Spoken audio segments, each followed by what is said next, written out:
Hey, what's going on, guys? I hope you guys are doing great. I'm Dr. Boyce Watkins from Your Black World and the Black Business School. As you know, in the Black Business School, we believe in wealth building for the Black community. We especially believe in making economic plans for your family because it's very easy to do things right now today that will leave a legacy for your family that will last for many generations to come. So don't miss your opportunity to make an impact that lasts for 100 years. So let me mention this to you guys. Lately everybody's been talking a little bit about Nipsey Hussle and his unfortunate passing and just kind of what that means for the Black community and everything else.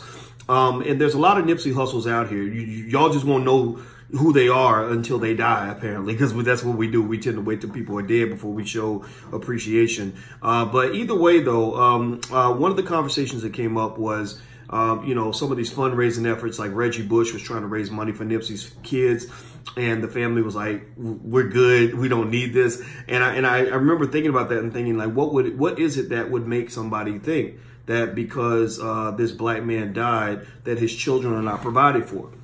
Well, I think some of that's due to the fact that the Black man, unfortunately, we have a reputation of being broke, not giving a damn about our kids, not taking care of nobody, leaving our children with nothing, leaving them destitute, dying, having all kinds of drama at the funeral, not having enough insurance to cover the cost of the funeral, just things that are unnecessary, things that could be fixed right now if you just make a quick phone call and just pay a couple of dollars for an insurance policy. But check it out. So anyway, a lady named Miko Lawson, who's one of the followers on drboycetv.com, she sent me an article in Complex. And that basically the title of the article is that Nipsey Hussle made sure his kids were financially secure, which I love this. I think that's amazing. I think it's awesome. It's not amazing. It's actually expected. So let me scratch that. I said amazing, but it ain't like it's above and beyond the call of duty, because every man's supposed to take care of his children. If you're a real man, you don't just provide for your kids while they're living or while you're living, you provide for your kids when you're gone.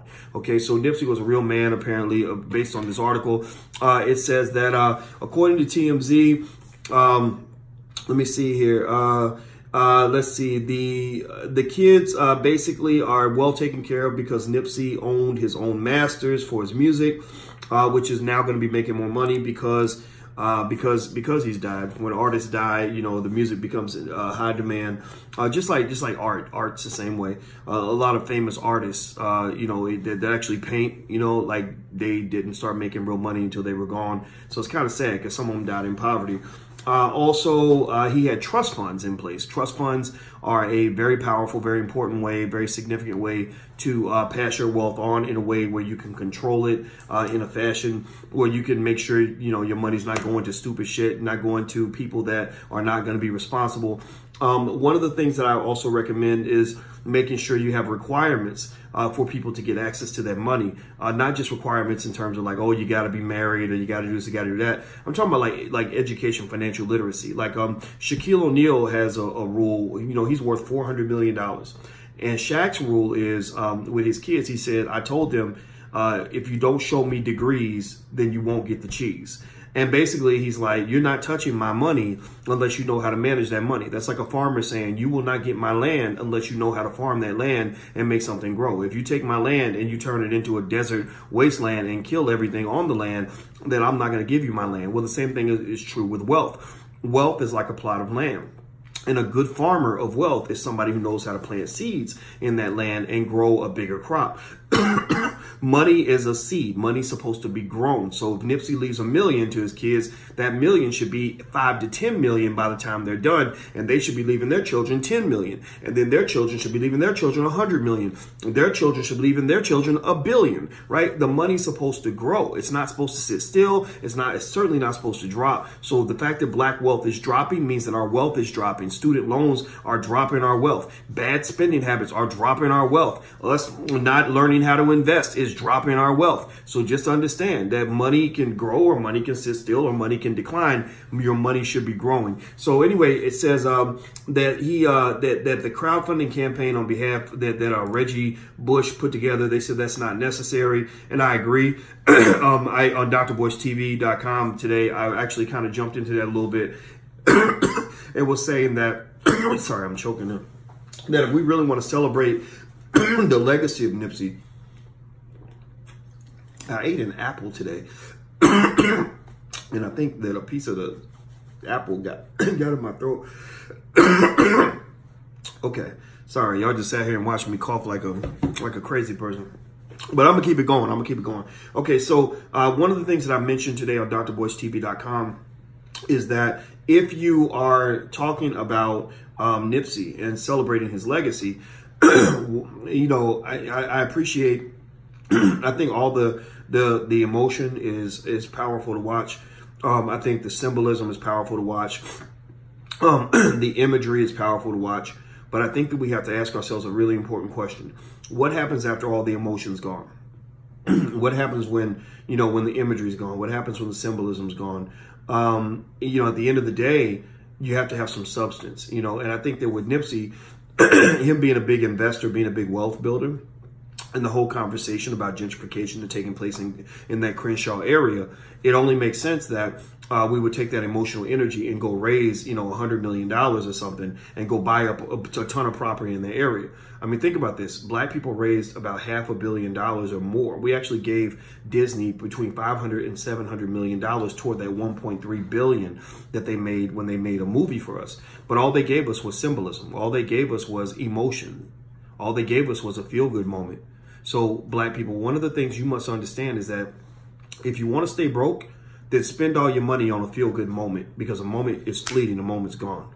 If you want to build wealth, spend your money on institution building, because institutions will last forever. So what I would love to see, if I could do this, I'm not going to raise this money myself, because I don't want to give the impression that I'm seeking to use Nipsey's name without permission to go and raise a bunch of money.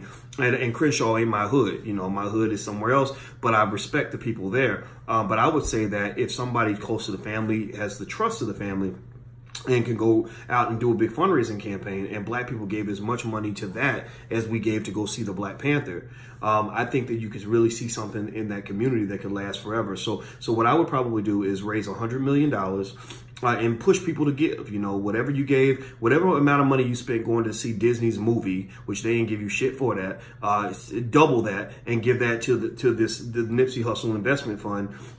Raise $100 million. We gave Disney $700 million. We can do $100 million for this. Take that money and among many things, develop business education centers that could start in that particular hood, buy a couple buildings, you know, and in those buildings have people doing nothing but teaching young brothers and sisters in that hood the 3 pillars of wealth. That is how to start your own business, how to buy real estate, and how to invest in the stock market. If you do that, you are making a $100 billion impact on that community long term, because now you've taken all these people that are marginalized, all these individuals that can't get jobs necessarily, brothers maybe, you know, coming out the pen because, you know, they sent so many of the black men away to prison. Like Nipsey was helping his friend who just got out of prison after 20 years. That's when he got killed. Basically, you're taking these individuals and you're teaching them to build institutions. You're teaching them to build businesses.